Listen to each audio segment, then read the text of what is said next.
Lindsay, what have we got on the bench today, mate? Well, just going to dial it in the 2H racing. So, I'm sure you wanting to be an inquisitive man like yourself wants to get an idea about these pumps. Now we touched base on it there and gave you a basic run through, a dry walk through I guess on it. This is it set up. It's had a base set done, so we've done a base set in here, calibrated all the elements to each other, and now we've just got this aneroid on here bolted up and it's going to be ready for its first run up. So I've done a couple of free length adjustments which we know get them pretty good. Yeah, I can give this a quick spin and show you the aneroid set up in action. What do you reckon, Lindsay? We'll spin her up.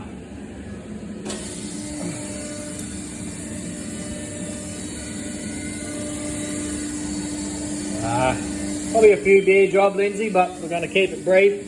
We're going to dial it down to 1.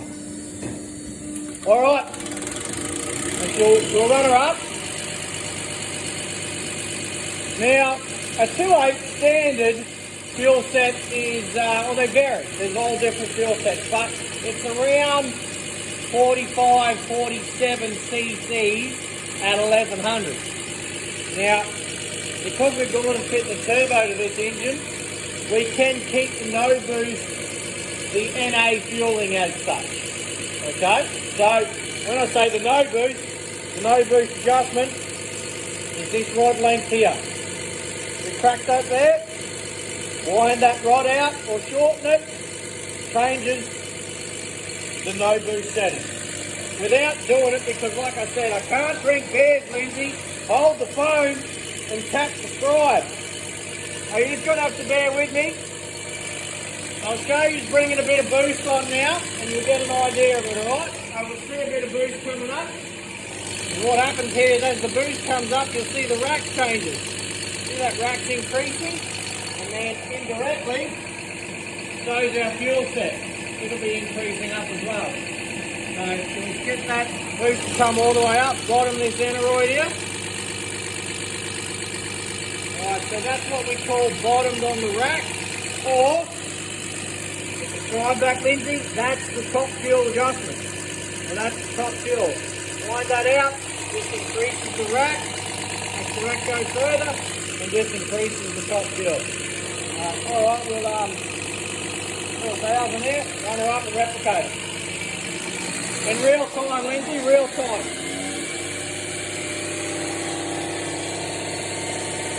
Okay, so now we can see, let's put that, our top boost, top fuel.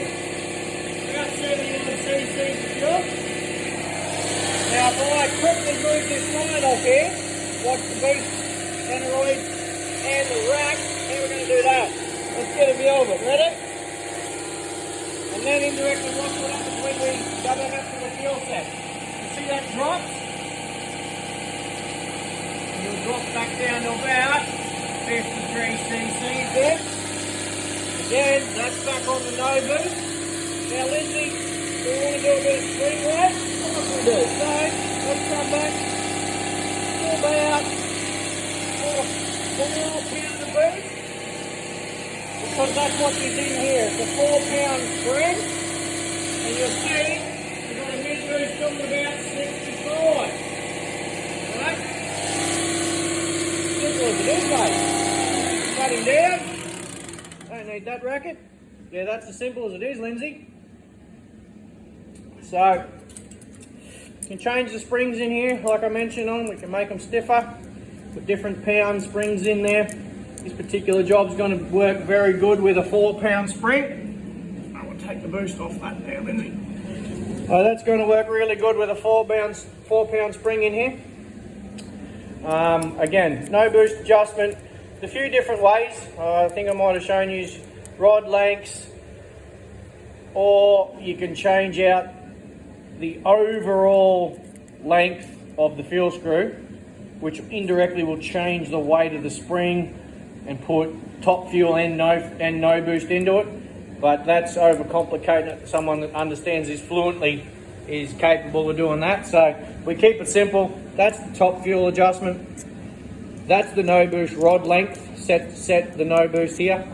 on the rack. So let's say if I had a cameraman, Lindsay, if we gave it a bit more no boost, see it's indirectly increasing the rack there. I'm just giving that a little bit more no boost there, and that the start excess buffer, you can see, still shuts off and goes into excess fuel for startup like normal. All right, that's a quick 2.8 boost cut run up, Lindsay. What do you reckon?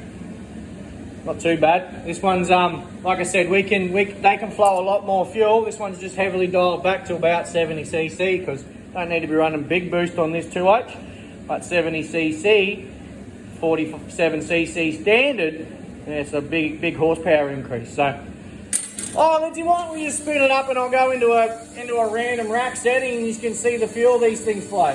Yeah, right, talk me into it. All right, Lindsay, let's do that. So, let's go